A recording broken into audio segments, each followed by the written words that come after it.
जागतिक स्तरावर कच्च्या तेलाच्या आणि एलपीजीच्या किमतींमध्ये अस्थिरता असूनही भारत सरकारनं देशांतर्गत पुरवठा अखंडित ठेवलाय, असं पेट्रोलियम मंत्रालयाच्या सहसचिव सुजाता शर्मा यांनी आज आंतरमंत्रालयीन पत्रकार परिषदेत सांगितलं. घरगुती एलपीजीची उपलब्धता सामान्य असून तुटवड्याची कोणतीही नोंद झालेली नाही. तसंच बुकिंग आणि वितरणाचे दरही योग्य आहेत. व्यावसायिक एलपीजीचा पुरवठा 70% पर्यंत पूर्ववत करण्यात आला आहे, तर पीएनजी आणि सीएनजीचा पुरवठा पूर्णपणे कायम आहे. 5 किलो सिलेंडरचं विस्तारित वितरण आणि जनजागृती शिबिरं स्थलांतरित लोकांना मदत करत आहेत.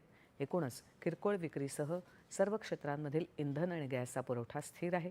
त्यात कोणताही व्यत्यय आल्याची नोंद नाही, अशी माहिती त्यांनी दिली. पश्चिम आशियातील संघर्षामुळे सुरुवातीला झालेल्या व्यत्ययानंतर सागरी वाहतूक स्थिर झाली असून बंदरांमधील गर्दी लक्षणीयरित्या कमी झाली. सध्या संपूर्ण भारतातील बंदरांचं कामकाज सामान्यपणे सुरू आहे, असं नौवहन मंत्रालयाचे अतिरिक्त सचिव मुकेश मंगल यांनी या पत्रकार परिषदेत सांगितलं. या प्रदेशातील सर्व भारतीय खलाशी सुरक्षित आहेत. वाढलेली महाल वाहतूक आणि विमा खर्च कमी करण्यासाठी सरकारनं 12,980 कोटींच्या सागरी विमा निधीला मंजुरी दिली आहे. विमा दर कमी करणं आणि सागरी व्यापारात सातत्य सुनिश्चित करणं हा यामागचा उद्देश आहे, असं ते म्हणाले.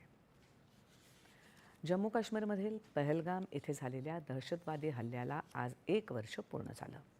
3 सशस्त्र दहशतवाद्यांनी पर्यटकांवर केलेल्या हल्ल्यात 26 निष्पाप नागरिकांचा मृत्यू झाला होता.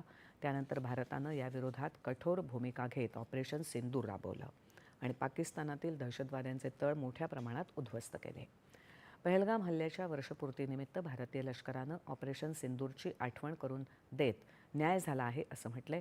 आपल्या नागरिकांवरील आणि सुरक्षा दलांवरील दहशतवादी हल्ले भारत विसरत नाही, असं भारतीय लष्करानं म्हटलंय. लष्करानं आज एका संदेशाच्या माध्यमातून पहलगाम दहशतवादी हल्ल्यातील पीडितांना आदरांजली वाहिली आणि राष्ट्रीय सुरक्षा जपण्याचा लष्कराचा दृढ निश्चय अधोरेखित केला आहे.